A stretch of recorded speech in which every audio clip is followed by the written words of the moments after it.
Bon alors le jeu c'est extrêmement simple, hein. Vous allez voir, c'est limpide. À votre tour de jeu, vous avez 12 actions possibles, d'accord? Et chaque action, vous avez 3 sous-actions dedans. Vous allez voir, ça va aller vite, hein. Je vais vous expliquer chaque action pour bien vous compreniez, parce que des fois il y a des interactions entre les actions, et des fois les sous-actions aussi peuvent se cumuler, mais il y a des actions, les collecter, gérer les ressources, dépenser ces ressources en fonction des ressources elles-mêmes générées par le marché et par les autres ouvriers qui sont dans d'autres, permettent d'améliorer la capacité de transformation des ressources du marché pour récupérer des nouvelles ressources et récupérer des nouveaux ouvriers dans le marché. D'accord? Vous me suivez? C'est bon? C'est pas trop compliqué? Ça va? Ça a l'air grave compliqué ton truc. Hein. Non, je t'assure, c'est hyper simple. Tu vas voir, c'est hyper fluide. Donc vous, écoutez, vous allez voir. Facile, il y a quoi? Et à la fin, c'est celui qui a le plus de points de victoire qui gagne. Voilà. Bon, je vous laisse un petit peu cogiter ça, je vous ai laissé les règles, elles sont là, voilà. Moi je vais prendre un petit café, ok?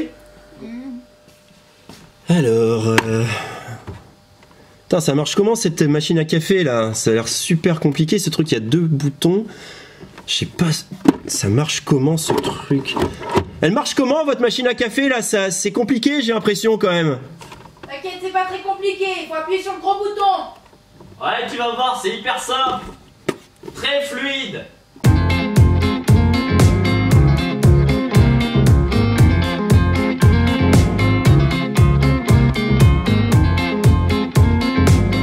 Une petite situation que vous avez peut-être vécue vous une fois, puisqu'on est toujours capable avec les règles du jeu d'expliquer des choses extrêmement compliquées et peut-être de se retrouver démunis devant des choses extrêmement simples. Donc c'était un petit clin d'œil à toutes ces situations. Bienvenue à vous dans la vidéo du vendredi, salut Alex. Salut.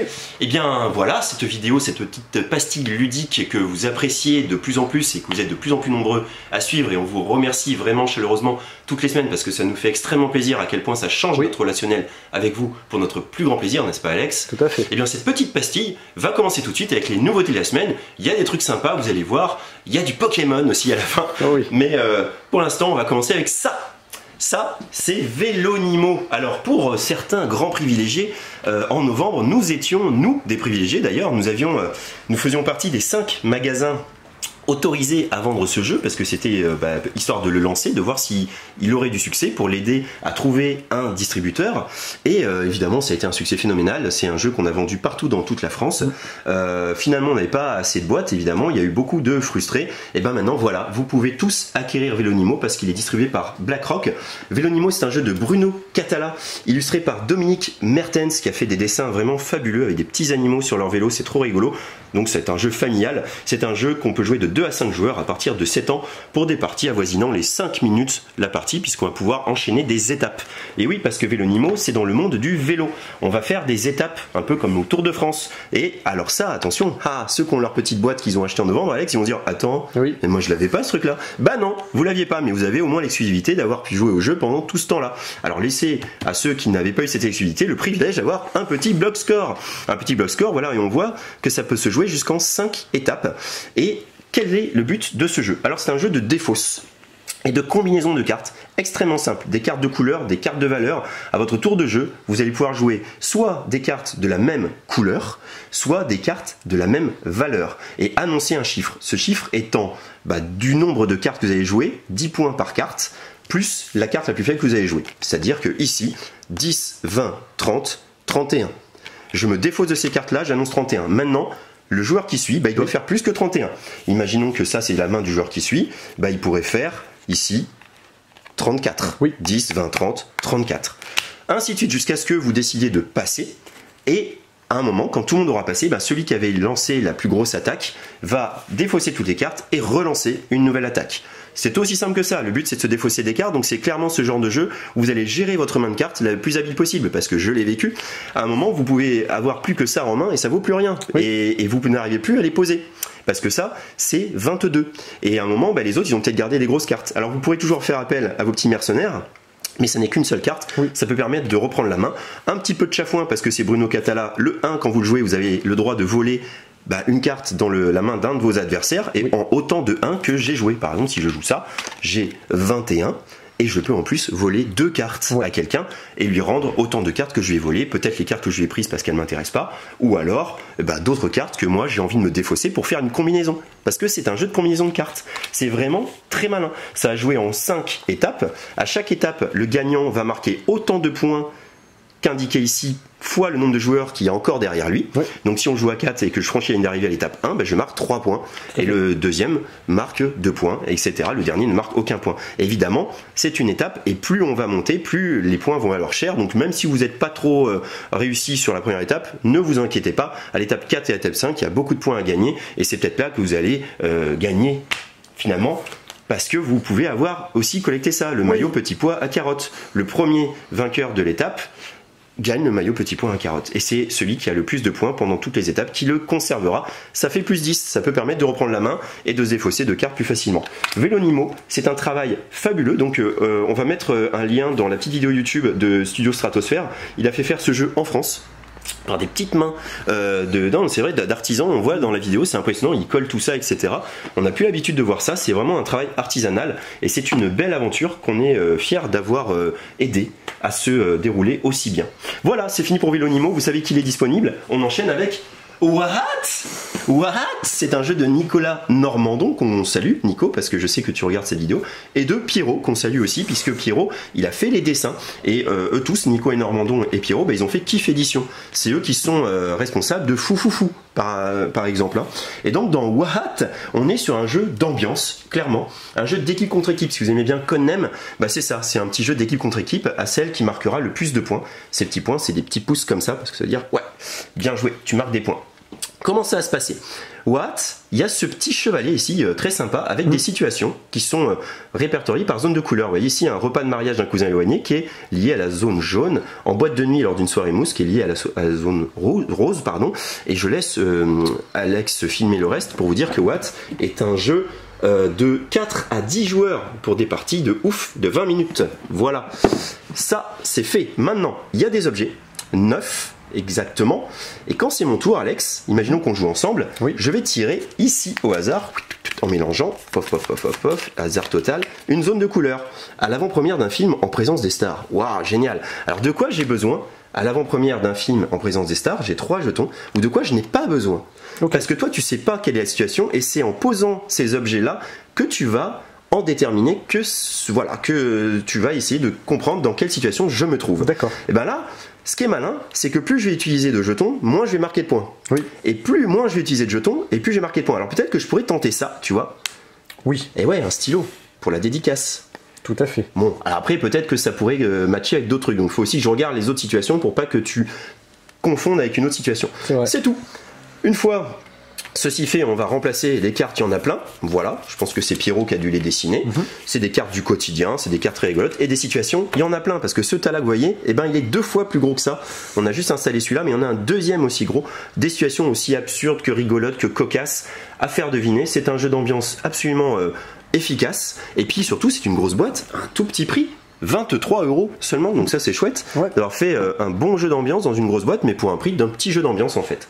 Bravo au Kiff Édition, c'est What qui est disponible pour égayer vos soirées jeux. On va de ce côté-là, je crois, Alex. Oui, tout à fait. À mon habitude, je suis toujours un peu perdu dans ce magasin. Et je vous parlais très vite de Ragusa, même si j'aime beaucoup et que je l'ai acheté.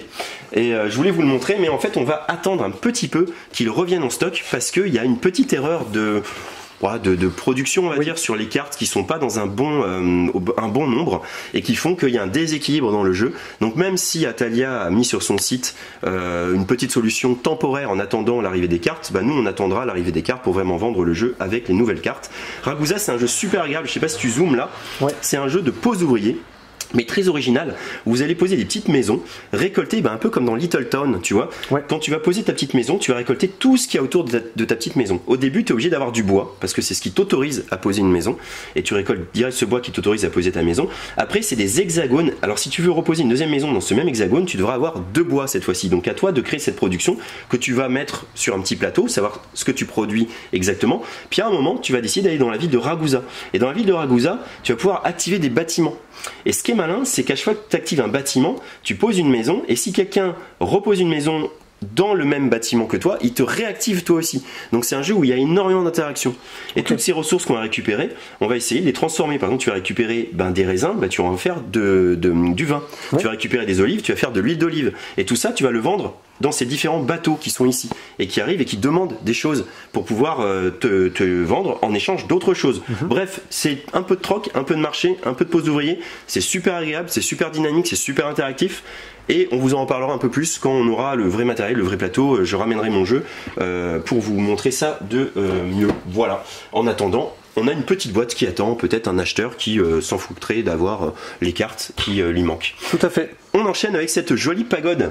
Qu'est-ce qu'ils ont comme imagination en ce moment, les créateurs de jeux. Oui. Je vous avais montré dans la vidéo des 3000 abonnés le jeu Murano, tu te souviens? Oui. Où il y avait un jeu de collecte de ressources et puis de petites cercles qui pivotaient. On est un peu là-dedans quelque part. On est sur un jeu de gestion de ressources, clairement. On est sur un jeu où on va retrouver un petit peu l'univers de Tokaido avec des panoramas qu'on va devoir faire. Donc ça fait un peu penser, quand vous êtes dans Tokaido, à ces panoramas que vous essayez de compléter. Exactement pareil, hein, là vous voyez, j'ai le 2e emplacement de mon panorama. Là j'ai le 3e emplacement de mon panorama. Et voilà. Comment ça va se jouer? C'est un jeu avec des cartes. Oui. Et ces cartes vont vous permettre de faire plusieurs choses. J'ai des cartes en main et maintenant je peux faire plusieurs choses. Je peux les poser comme des fondations. Les fondations, ça veut dire que cette carte, je vais vouloir la transformer en panorama. Je sais que c'est la 4e carte de mon panorama Ce panorama-là. bleu. Okay. Exactement. Cette carte va attendre des ressources. Quand j'aurai posé ces ressources-là, je pourrai la retourner. Avancer sur cette piste-là des dieux parce que c'est le dieu rose et puis je vais pouvoir avancer. Je vous expliquerai la piste des dieux après. Et ça c'est déjà bien parce que je vais pouvoir faire des panoramas, marquer des points et ça c'est chouette. Et aussi récupérer des petits bonus comme ça. Sauf que ces ressources, comment je vais les récupérer? Je vais les récupérer grâce à cette même carte. Parce que cette carte-là, je vais peut-être pas la jouer en fondation. Je vais la jouer pour la pagode. On voit que la pagode, vous voyez, elle indique des ressources sur son toit, comme ça. Et puis ça pivote. Wow, ça c'est la petite surprise que je voulais montrer. Tout pivote et indépendamment les uns des autres. Parce que ça c'est la pagode de la reine et elle vous a demandé de lui construire le plus beau des jardins.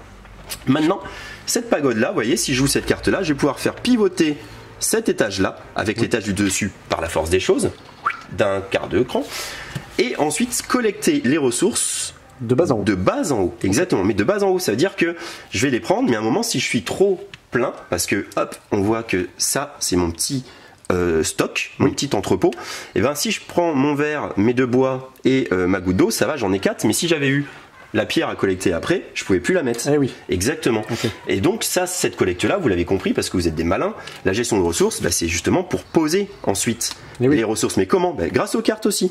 Cette carte me permet de déplacer des ressources de carte à carte. Par exemple, je peux avoir ces 2 cartes-là, puis en fait me dire, non, je vais privilégier celle-là parce que je suis proche de la faire. Ou alors de transférer des ressources de mon dépôt à ma carte, ou alors de transférer des ressources de mon dépôt à la réserve pour me débarrasser de ressources qui me semblent inutiles pour construire mes petites fondations. Voilà, c'est aussi simple que ça. Les cartes vont aussi permettre des fois de prendre des ressources joker pour remplir mon petit stockage. Et quels sont ces bonus dont je vous parlais quand vous arrivez à finir une carte? C'est justement ça, c'est agrandir ma petite zone de stockage, récupérer des points de victoire, c'est dégressif, donc il y a un petit côté course, ou récupérer des ressources, c'est dégressif, donc il y a toujours ce petit côté course. Le petit côté sympa, tiens, je te le montre, je l'amène là, t'as vu, je suis gentil. Oui. Hop, le petit truc pour marquer les points, c'est qu'on va tous être en compétition sur ces 4 pistes qui sont les pistes des dieux. Vous voyez, si je crée une carte, un panorama de cette carte-là, je vais avancer d'une case, d'une deuxième case, et là où c'est un petit peu méchant, c'est que celui qui arrive à 10, qui continuerait à avancer sur cette piste-là, il avance plus, mais il fait reculer les autres. Et c'est encore plus méchant, c'est que si toi t'es à 2, Alex, et que moi je suis à 10 et que je dois avancer, je dégage ton pion et il n'existe plus sur cette piste là, c'est fini. Donc toi t'as intérêt à avancer vite avant que moi je te fasse reculer. Donc il y a un petit jeu du tir à la corde assez sympa. Jardin d'Orion, c'est une petite surprise de chez Gigamic qui arrive un petit peu comme ça, sortie du chapeau, on n'avait pas trop entendu parler, mais ça fait très envie parce que si vous aimez le jeu de gestion de ressources malin, vous êtes dedans. Et puis cette petite pagode, faut admettre quand même, c'est le petit plus quand même, hein. Ça pivote, on peut anticiper les petits déplacements et tout ça. Il y a un petit côté Murano et moi j'aime beaucoup Murano, donc j'ai été séduit aussi par ce Jardin d'Orion. Continuons avec Pillard de City. Pillard de City, c'est la refonte de Pillard de la mer du Nord. Pardon, j'ai oublié de dire, Jardin d'Orion, c'était pour 2 à 4 joueurs à partir de 10 ans, un jeu de Martin Dolezal. Voilà, parce qu'on a dit que maintenant on allait dire ça, et c'est normal parce que il faut aussi rendre hommage à tous ceux qui ont créé ces jeux. Maintenant, Pillard de City, c'est un jeu de Shem Phillips, donc le responsable de toute la gamme des Pierres de la mer du Nord, toute la gamme des vicomtes des royaumes de l'Ouest, architectes, paladins, tout ça. Il aime bien tous ces petits trucs-là. Et là, il a refait son jeu, un de ses jeux les plus célèbres, Pillard de la mer du Nord, pour le remodeler, pour le redynamiser, pour peut-être le simplifier un petit peu, mais lui donner aussi plus de consistance. C'est un peu comme Carcassonne Chasseur-Recueilleur l'a fait avec Carcassonne. Il n'y a pas d'extension parce qu'il n'y a pas besoin, alors que pour Pierre la mer du Nord, très vite on avait besoin d'extension. Là, il n'y a pas besoin parce qu'il y a beaucoup de richesse déjà. C'est comme s'il y avait une ou deux extensions déjà dedans. Un matériel de dingue, Alex, on l'a déjà dit quand on l'a sorti, des vraies pièces en métal, de ouf. Plus d'une trentaine, des vrais petits pions en petit bois comme ça, des petites cartes super jolies, plein, un plateau immense qui représente votre campement, vous êtes les pillards de City. Votre but, bah déjà c'est un jeu de pose d'ouvrier, mais c'est un jeu de pose d'ouvrier très malin parce que en fait on a un ouvrier au début et on va se dire, voilà, on part tous avec un petit bonhomme bleu comme ça, on va se dire mais comment je vais faire? Eh ben parce qu'en fait il y a déjà des ouvriers qui sont posés, alors là par la force des choses j'ai pas pu poser les petits ouvriers, mais au début il y en a dans différents emplacements et surtout ceux du bas, c'est le centre du village, la tente de rassemblement et le marché. On va poser 3 ouvriers bleus et votre petit bonhomme, vous allez pouvoir le prendre, faire le pouvoir de la tente de rassemblement et ensuite le poser ailleurs et récupérer ce qu'il faut. Et on va donc poser des ouvriers, récupérer les ouvriers, etc. Et à un moment, on va récupérer des ouvriers un peu différents, de différentes couleurs. Pourquoi? Pour descendre, pour aller en cimmérie. Parce qu'en cimmérie, justement, il y aura besoin d'ouvriers différents. Il y aura besoin des gris. Voilà, soit c'est un bleu, soit c'est un gris, pour récupérer un autre gris qui sera là en stationnement. Là, pour aller en cimmérie, attention, il faut préparer son raid. Parce qu'il faut avoir minimum 2 personnages dans votre guerrier, dans votre clan de guerriers. Ici, tu vas le voir, c'est le plateau. Alors là, c'est un plateau vide au début, mais vous allez recruter des guerriers. Vous allez pouvoir faire ça dans votre petit campement. Recruter des guerriers. Les guerriers, ils ont des points de vie. Les guerriers, ils ont des petits pouvoirs aussi. Ils sont tous différents, c'est très riche. Et ces guerriers, voilà, là c'est indiqué, il m'en faut au moins 2 pour y aller. 2 guerriers et des ressources. C'est ces fameuses ressources que vous allez collecter. Et vous allez aussi piller des ressources. Parce que sur ces petites cases qu'on voit pas, on aura mis des petites ressources. Ici 4, ici 4, ici 3, etc. Ces ressources, quand vous allez attaquer, vous allez jeter ces dés. En fonction, c'est indiqué là. Là, un seul dé rouge. Pour atteindre une valeur. Ici, 2 et j'ai un dégât, 4 et j'ai un point de victoire. Vous allez additionner la valeur de vos guerriers, la valeur du dé. Les dés peuvent faire des gouttes de sang qui vous font perdre des points de dégâts. Vous allez les poser sur vos guerriers qui vont peut-être mourir, mais certains, c'est bien parce que vous êtes quand même des guerriers, donc c'est valeureux de mourir au combat. Et petit à petit, vous allez descendre de plus en plus. Vous allez atteindre la Syrie, vous allez atteindre la Perse et but ultime, la Grèce. Mais la Grèce, attention, il faudra sacrifier à hauteur de 36. Donc il faudra être bien staffé avec une bonne équipe de guerriers. Il faudra avoir beaucoup de ressources aussi pour faire tout ce chemin-là. Donc c'est un jeu très malin de pose d'ouvriers, mais de récupération d'autres ouvriers. Et tous les lieux sur lesquels on pose un ouvrier s'activent et tous les lieux sur lesquels on récupère un ouvrier, s'active aussi. C'est vraiment super malin. Pierre la mer du Nord, c'était malin. Pierre de City, c'est méga malin. Ce dont j'ai pas parlé, que je trouve vraiment sympa, qui n'est pas du tout dans l'autre, c'est l'amélioration, tu vois. Ici, tu peux aller des fois, hop, ici, dans les écuries, pour récupérer un cheval ou un aigle que tu vas mettre soit en bas d'un de tes guerriers, soit en haut d'un de tes guerriers. Et les bonus sont différents. Ici, tu vas lui donner plus de combats, plus de points de victoire. Et là, tu vas permettre de rejouer des petites choses comme ça. C'est super malin, matériel de dingue. Chaîne Phillips, un jeu qui peut se jouer en solo. Des fois, les gens disent, oui, vous parlez pas beaucoup des jeux solo.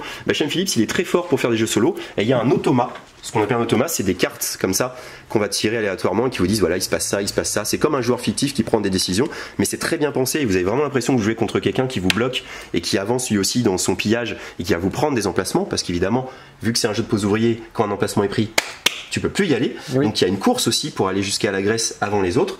C'est super agréable et ça se joue en solo et ça peut se jouer en compétitif. Et voilà. Donc, on a tout dit. C'est distribué par Pixie Game. Bravo à eux d'avoir édité ça. C'est de la boîte, ça pèse 1 quintal. Mais vous avez vu le matos, il est vraiment impressionnant. Et c'est, ah oui, le prix, quand même, on peut le dire, 45 € seulement quand même. Pour des vraies pièces en métal et tout ça, quoi. Donc, le boulot, il est remarquable. Et le jeu, il est super passionnant à jouer. Vraiment. On continue avec un autre jeu. Ah, esprit du jeu moche. Te voilà.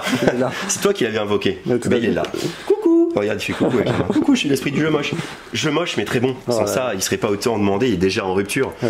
Orléans, on va vous l'expliquer très vite. C'est un jeu de bag building. C'est comme du deck building, sauf que vous avez un petit sac. Et au début, vous allez partir avec des petits personnages de votre village. Vous allez les poser dans différents emplacements pour récupérer d'autres choses, des nouveaux personnages que vous allez mettre dans votre sac. Ces nouveaux personnages vont vous permettre d'aller faire d'autres actions ailleurs. Il y a un petit côté comme Pillard de City, un petit peu quelque part. Et puis, vous allez aussi, grâce à ces petits personnages, déplacer un autre personnage sur ce plateau-là pour lui faire prendre le bateau ou la route, pour aller récupérer des petits jetons de ressources. Vous allez améliorer votre culture. Enfin bref, vous allez vraiment builder et c'est hyper agréable, c'est hyper addictif, c'est hyper bien fait. On oublie que c'est pas très beau et voilà, et c'est très réussi et c'est enfin disponible mais déjà en rupture, donc ne tardez pas trop si vous voulez découvrir Orléans. C'est un jeu pour 14 ans et plus parce que bon, il y a quand même pas mal de choses à faire, mais je pense que à 10-12 ans on peut y jouer si on a l'habitude de jouer. C'est de 2 à 5 joueurs. C'est vrai que c'est un peu long mais on voit pas le temps passer tellement c'est bien. C'est édité par Matago. Voilà. On continue parce qu'on a fait le tour ici, je crois, Alex. Oui. On va se diriger vers le comptoir. Ici. Oui. Donjon Drop. Voilà, on voulait vous parler de ce petit délire Donjon Drop qui arrive distribué par Légion Distribution. Donjon Drop, c'est rigolo parce que c'est complètement un ovni. C'est un jeu, alors là j'ai déjà installé, c'est un jeu où on va jeter des petits cubes comme ça qui vont créer un donjon. Et comme ils vous le disent, votre donjon il va être différent à chaque partie parce que c'est l'aléatoire des cubes tels qu'ils se sont déplacés qui ont fait le donjon. Le donjon c'est quoi? Vous regardez ces cubes gris, ça c'est important, c'est les piliers de chaque salle. Donc une salle est toujours constituée de 3 piliers. Et c'est à vous de déterminer avec vos petits héros dans quelle salle vous allez rentrer. Par exemple, allez, je vais donner un exemple, Alex. Oui. Tiens, ici, tu vois, là, j'ai un triangle. Je peux dire que cette salle-là, elle m'intéresse. Donc, je vais dire que c'est une salle. Je rentre mon bonhomme et je récupère les 2 cubes d'or parce que vous pillez la salle dans laquelle vous allez. Évidemment, au fur et à mesure, il va y avoir des gobelins dans ce truc-là. Il y a même un gros dragon qu'il vaut mieux éviter parce que lui, vous fait perdre tous vos points de vie. Vous êtes un petit personnage. Ça, c'est super malin aussi. Là, je suis un nain adepte. Voilà, mais j'aurais pu être un nain archer. Et ça va faire un petit peu comme dans Small World, 2 petits pouvoirs différents qui vont créer une petite synergie un petit peu originale à chaque partie. Et surtout, je vais avoir une quête. Et les quêtes, elles sont toutes différentes. On collecte pas les mêmes objets avec le même intérêt. On est exterminateur. On veut scorer 3 points sur les bleus, 2 points sur les roses, 1 point sur les jaunes. Mais dans ce score-là, on marque 6 points par type de joyau en sa possession. Ici, les petits cubes or valent double et les gros valent triple. Voilà, donc c'est vraiment super rigolo parce qu'on va regarder un peu comme ça géométriquement, créer des triangles, dire ah, cette salle elle est pas dégueu, donc je vais poser mon petit bonhomme. On va aussi éviter donc les méchants évidemment, et au début de chaque tour on va jeter des gros dés qu'on va prendre et qu'on va jeter comme ça, et là on a des coffres qui vont apparaître, tu vois. Un coffre ça peut être intéressant, mais pour avoir un coffre il faut, alors attends, je vais la récupérer, elle est où? Une clé évidemment. Donc ça, c'est peut-être dans une autre salle que tu vas récupérer la clé pour ensuite aller ouvrir ton coffre. Tu vas avoir des points de vie qui vont être redonnés parce que tu dois gérer la vie de ton petit personnage. Exactement, tu vas avoir des potions de santé, tu vas avoir des boucliers, tu vas avoir des nouveaux murs qui vont être créés par ces gros piliers là. Bref, c'est super original, c'est super fun, c'est un bon petit jeu d'ambiance dans un univers un peu à la Munchkin, comme ça, un petit peu délirant. Regarde, le Boblin, le Draclinquin, la fée, l'automate, le gnome, le demi-orc, l'homme-aigle, l'eau-elfe, l'humain, chacun ayant son propre petit pouvoir, donc grosse rejouabilité. Et ça, c'est toutes les caractéristiques: archer, barde, dompteur, clerc, mage, ranger, roublard, monte en l'air, guerrier. Voilà, c'est rigolo, ça nous a plu, on l'a fait. Si ça vous intéresse aussi, c'est disponible au magasin. Ah, on arrive sur les jeux à 2 joueurs. On le vend en poupe, on ne l'a jamais assez dit. À côté du très beau Visite Royale, on a mis Matcha. Alors, petit aparté pour Anaïs Baumard. Anaïs Baumard, tu as gagné lors de notre vidéo des 3000 abonnés, tu as gagné Matcha quand il était disponible. Ça y est, il est, donc n'hésite pas à nous contacter. Peut-être que tu attends de savoir si ça vaut le coup de nous contacter. Alors, je vais t'expliquer le jeu, tu vas me dire si ça vaut le coup. C'est un très bon jeu à 2 et surtout, c'est un jeu très subtil. Et pour parler d'un jeu subtil, il faut essayer d'évoquer cette subtilité. Alors je vais essayer de l'évoquer. C'est un jeu où vous allez devoir collecter des petits jetons, comme ça. Il y a plusieurs manières de gagner. Soit vous avez un jeton de chaque, soit vous avez 3 jetons dans un type de type de jeton, genre j'ai 3 feuilles de thé, soit vous avez 4 fouets à thé. Et il y a des manières différentes pour gagner ça. On a une main de cartes, on va avoir 5 cartes, et pourtant il y a 6 cartes ici à revendiquer. Donc il y a une des cartes qu'on ne jouera pas. À son tour de jeu, on va jouer des cartes sur chaque tatami. On va faire le premier tatami et on va jouer des cartes face cachée. Votre adversaire va faire la même chose de l'autre côté et on va révéler. L'idée c'est quoi? C'est de matcher. Pour matcher, ici, on est sur un 1 bol, tu vois, et on demande un match sur le chiffre. Donc il faut jouer un 1.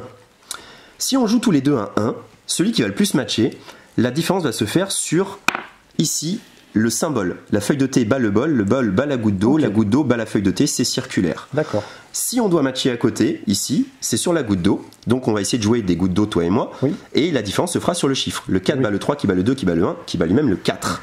Le truc, c'est que les cartes, elles sont en un seul exemplaire. On sait déjà, par exemple, tu vois, que le 2 gouttes d'eau, il a déjà été joué. Oui. Que le 1 goutte d'eau, il est déjà là. Donc forcément, maintenant, il n'y a plus que le 3 gouttes d'eau. D'accord. Voilà, on a écarté 2 cartes, mais on ne sait pas. Donc il y a toujours cette petite incertitude, mais on peut, en fonction de ce qui a déjà été joué, de ce qui est déjà sur le tatami, se dire qu'est-ce que je peux faire. Mais la subtilité, des fois, c'est d'essayer de ne pas matcher. Parce que si je pense que c'est toi qui as le 3 gouttes d'eau et que tu vas essayer de matcher sur la goutte d'eau, parce que bah, c'est facile pour toi, moi je peux essayer de pas matcher, c'est-à-dire de mettre quelque chose d'autre, voire un 0.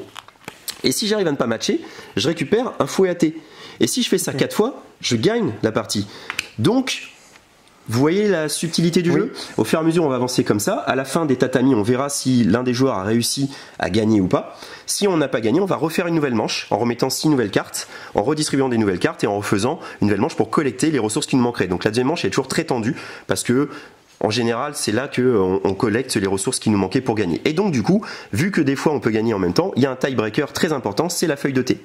C'est celui qui a le plus de feuilles de thé qui a gagné en cas d'égalité. Donc veille aussi à bien collecter les feuilles de thé en disant s'il y a égalité, ben, je pourrais gagner malgré tout. C'est super malin, c'est très rapide, c'est très dynamique, c'est très fourbe, c'est très subtil, c'est matcha, c'est dans la collection des petits jeux à 2 de chez Matago. C'est un jeu de David Harding, illustré par TG Lubrano, et c'est un jeu distribué par Matago dans cette petite collection qu'on aime bien, qui nous avait déjà donné plein de très bons jeux, et un futur qui s'appelle Photographe, qu'on vous a présenté dans la vidéo des 3000 abonnés, qui sera également dans cette collection-là. Matcha, c'est un affrontement. Le jeu d'échecs, c'en est un aussi. Oui. Et ils sont enfin ici, les échiquiers. Alors, on n'en a pas reçu autant qu'on voulait. Parce que, voilà, ça a été charclé, notre commande. Mais on en a des pliables, des magnétiques, des petits, des moyens, des grands. Vous allez pouvoir vous prendre pour Bess Harmon dans le jeu de la dame. Ou The Queen's Gambit pour les anglicistes. Et vous allez pouvoir enfin redécouvrir le plaisir d'un jeu d'échecs, la violence de ce combat sur l'échiquier et toutes les subtilités de ce jeu millénaire et qui est toujours aussi agréable à l'œil, comme à pratiquer à jeu à 2. Hein. Beaucoup de gens cherchent des jeux à 2. Les échecs, pourquoi pas s'y mettre? On a le temps en ce moment. Voilà, ça c'est fini pour ma part parce que je vais retrouver un homme à lunettes, un intello, salut les copains, qui lit un livre. Salut YouTube. Salut. Effectivement, je lis un livre et donc hop là, je vais vous en parler. Quelle surprise! Bien sûr. C'est Les Terres d'Aran. Les Terres d'Aran, c'est le jeu de rôle basé sur la grande saga éponyme de Medieval Fantastic. Donc c'est une saga de bande dessinée, il y a 4 grandes séries. Okay. Il y a les elfes de Terres d'Aran, les nains, les orques et gobelins et les mages de Terres d'Aran. On va pouvoir retrouver tout ça dans ce jeu de rôle qui est motorisé par Chroniques oubliées. Alors évidemment la grande différence avec Chroniques oubliées Fantastique, c'est que c'est un univers générique et non, là vous avez un univers qui vous est fourni, c'est très complet, évidemment il y a du contenu narratif, ça c'est un plus, on va pouvoir trouver énormément de contenu narratif vu que derrière il y a tout un univers. Alors si vous n'avez pas lu les bandes dessinées, c'est pas grave, vous pouvez aussi y jouer sans les avoir lus, il n'y a pas de problème. Parfait. Nous avons le livre du joueur. Oui. Donc, le livre du joueur, si vous devez ne posséder qu'un seul livre, c'est celui-ci. Dedans, il y a tout l'essentiel pour jouer. Mais nous avons également le livre du meneur. Et puis évidemment, l'écran du meneur, c'est l'accessoire indispensable du MJ. Super. Voilà. Alors, j'ai pas eu le plaisir d'y jouer, mais hop là. J'ai eu le plaisir de le feuilleter par contre. Et première chose que je dois dire, les illustrations sont magnifiques. Oui. Je dis souvent ça ces derniers temps parce que c'est vrai qu'on a eu beaucoup de beaux jeux de rôle. Mais là évidemment, il y a tout, il y a les illustrateurs des bandes dessinées de base.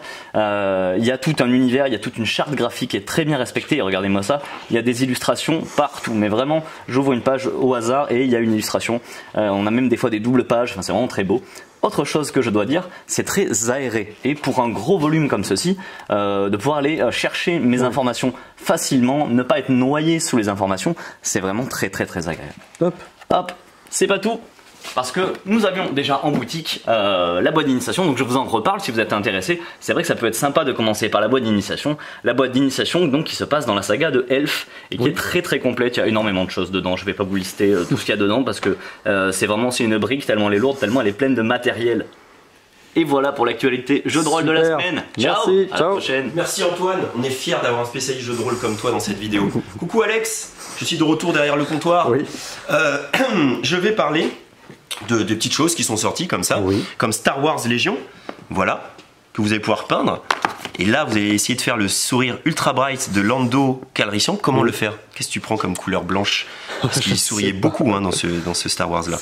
Voilà, ça c'est joli. Ah, et ça, là je pense à Jean-No. Jean-No, je sais que tu regardes cette vidéo le vendredi, et je sais que là tu as peut-être lâché ta tasse de café en disant un jeu Bicycle Mandalorian. Mais t'inquiète Jean-No, il y en a plein à la boutique et au pire t'appelles et je t'en mets un de côté. Voilà, Bicycle ils font toujours des jolis paquets de cartes, on en a reçu plein, mais on voulait vous montrer surtout celui-là, le Mandalorian, parce que comme toute leur gamme c'est super joli. Là bon il y a le prix derrière mais on va le cacher pour que ce soit vraiment plus joli encore, là c'est super, voilà, c'est des cartes qui donnent envie d'acheter des paquets de cartes. Sans ça, on a reçu aussi Skytier. Si vous aimez le MOBA, mince j'ai oublié, Antoine il m'a expliqué ce que c'est au MOBA. Massive Online Battle Arena, voilà, c'est ça. Donc c'est l'adaptation jeu vidéo, enfin jeu de plateau d'un jeu vidéo avec des belles figurines, avec des tas de choses à faire que je sais pas trop quoi en parler si ce n'est vous dire de vous renseigner peut-être de votre côté, mais nous on l'a en tout cas. Voilà. Ça c'est distribué par Légion aussi. Ceux avec qui on a fait Dungeon Drop, mais on est plus Dungeon Drop nous. Sans ça, alors plein invasion de Pokémon à la boutique, mon dieu, et c'est pas fini. Bon alors voilà, il y a Nigosier, il y a cette boule là, il y a cette Elite Trainer Box.5, il y a ce petit coffret là, comme ça, enfin ce gros coffret là, et deux petits coffrets que j'ai oublié de montrer qui sont derrière, pardon, qui sont là. Tout à fait. Voilà, il y a tout ça. Donc la 4.5, celle que tout le monde attend, elle arrive la semaine prochaine. C'est toi qui auras la chance de la présenter dans ta vidéo du vendredi. Oui. Quelle chance! Et autre petite bestiole, tiens, parce qu'on a des fois des petits jeux de cartes comme ça en caisse. Pac-Man, notre petite bestiole qui gobe, un petit jeu de cartes qui vient de chez Légion aussi, voilà, avec qui de temps en temps on travaille et qui nous propose des petites choses sympas. Donc Pac-Man c'est le petit jeu de cartes un peu comme Ramen Fury, un peu comme Quirkle Cards, c'est très familial, c'est un petit jeu de cartes de stop ou encore, on va piocher des cartes pour essayer d'avaler le plus possible de fruits, mais attention à pas piocher trop de monstres parce que à votre troisième monstre vous êtes éliminé, on va jouer des cartes pour voler des cartes, pour faire sortir le tour de quelqu'un, sauter le tour pardon de quelqu'un, les petits Pac-Man ils vont permettre d'éliminer des monstres, enfin, voilà, c'est rigolo, c'est un petit jeu sympa dans une petite gamme un petit peu nostalgique. Et sur cette nostalgie se finit cette vidéo du vendredi. Pas vraiment, parce que je vous retrouve tout de suite pour vous présenter comme d'habitude un petit jeu en exclusivité qu'on a reçu. On va vous en parler tout de suite. Après, là tout de suite, là maintenant, à tout de suite. Annick Lobé, vous la connaissez certainement parce qu'elle a fait ceci. Et ceci, ça a révolutionné le jeu pour enfants. Et les parents remercient Annick Lobé parce que c'est un jeu qu'aiment autant jouer les parents que les enfants. Et c'est le succès d'un très bon jeu pour les enfants. C'est un jeu évolutif avec des enveloppes, on va affronter les zombies. Bref, elle a fait sa marque de fabrique de ces petits jeux évolutifs là. C'était la première à le faire dans le domaine du jeu pour enfants. Et voilà qu'elle récidive avec Trésor Légendaire. Trésor Légendaire, c'est le jeu qu'elle nous a envoyé, et on la remercie, chez Lifestyle Game, donc de Annick Lobé, et dessiné par, alors c'est écrit en tout petit, Alexei Grishin, Alexander Neswogada. Bon bref, bon, ils m'en voudront pas parce que de toute façon ils regardent pas la vidéo, leur nom, c'est pas possible, ou alors c'est qu'on a un succès de fou. Trésor Légendaire, donc Trésor Légendaire, c'est un jeu évolutif. C'est un jeu où on va incarner un navire pirate. On va se déplacer sur un plateau représentant des tuiles face cachée. On va explorer ces tuiles. Ça peut être soit des trésors, soit des idoles. Mais là, les idoles, c'est pas top. Il va falloir s'en débarrasser. On peut avoir plein de petits effets de tuiles, etc. Mais ça, on vous l'expliquera quand le jeu sortira. Ce qui est très sympa, c'est qu'on a tous une île parmi 4 qui est en secret notre île sur laquelle on va essayer de déposer notre butin. Par contre, pour bluffer, on peut aussi aller déposer du butin sur les îles des autres pour pas qu'on sache sur quelle île on est. Pourquoi? Parce que de temps en temps, on pourra échanger nos cartes îles avec quelqu'un d'autre. Donc si vous êtes trop visible et que vous avez trop staffé votre île comme un gros goré, bah, quelqu'un va dire oh, attends, toi, je vais échanger ma carte avec toi. Et là, non. Alors sauf si vous mettez des petites idoles pour mettre des petits points négatifs. Bref, vous sentez un petit peu tout le côté un petit peu fourbe. Mais le côté très sympa qui va plaire beaucoup à Alice qui aime bien gratter les petits trucs dans ces petits genres de petits jeux, c'est la petite carte sympa que tu as dû filmer et que tu mettras pendant que je parle. Que le gagnant de la partie, puisque après on va collecter, on va mettre sur son bateau un peu à la Jamaïca. On va s'attaquer aussi avec des canons, on va prendre les courants, enfin bref, il y a plein de choses à faire pendant le jeu, on sent que c'est très pirate et que ça va vraiment être très fun. Et ben c'est qu'on va pouvoir gratter, le gagnant va pouvoir gratter un petit truc qui va débloquer un petit coffre. Et des petits coffres, c'est des petites enveloppes, c'est trop super bien fait. C'est des petits coffres comme ceci, je sais pas si tu montreras ta vidéo ou celle que je montre, mais c'est pas trop grave. Des petits coffres qu'on va ouvrir avec des nouvelles règles, avec du nouveau matériel. Et c'est ça qu'on aime dans ce genre de jeu, c'est de la surprise. Et des coffres, il y en a plein, c'est très bien fait. Et donc du coup après on peut plus parler du jeu parce que le jeu va évoluer, va avoir des nouvelles manières de jouer, va avoir des nouvelles tuiles, va avoir des nouveaux petits pouvoirs, et c'est là que le jeu va s'enrichir et créer de plus en plus d'interactions autour de la table. Voilà, Comme d'habitude, on vous présente des petits jeux qui vont sortir. On sait pas trop quand il va sortir celui-là parce qu'on l'a reçu ce matin et qu'on n'avait rien à montrer. Que là, du coup, on est content parce qu'on a clé tellement de cartouches sur la vidéo des 3000 abonnés qu'on n'a plus d'exclusivité à montrer à la fin. Eh bah si, on a eu ça de Lifestyle Game. Donc on vous remercie d'avoir sauvé la fin de la vidéo du vendredi. On vous tiendra au courant de quand ça va sortir. C'est familial. C'est une espèce de zombie kids, voilà, amélioré, sauf que c'est pas coopératif, c'est compétitif. Oui. Mais on sent qu'on va pouvoir y jouer parents, enfants, bien s'amuser, se raconter une histoire autour de toutes ces îles. Nous, on va y jouer ce soir parce que c'est la chance de ces vidéos du vendredi, c'est qu'après l'avoir tourné, bah, nous on joue et on va jouer à Dungeon Drop et on va jouer à Trésor légendaire et on va jouer à Rapa Nui parce qu'on l'a déjà reçu, mais on vous en parlera la semaine prochaine quand il sortira. Voilà. La vidéo est maintenant finie, merci Alex d'avoir suivi tout ça de main de maître avec ta petite caméra. Merci à Antoine pour son intervention sur le jeu de rôle, merci à vous pour nous suivre si nombreux. Merci à toi Jean-No d'avoir versé ta tasse de café devant le Mandalorian. Et d'ici là, amusez-vous bien et à très bientôt chez Jeux des Cartes Bordeaux.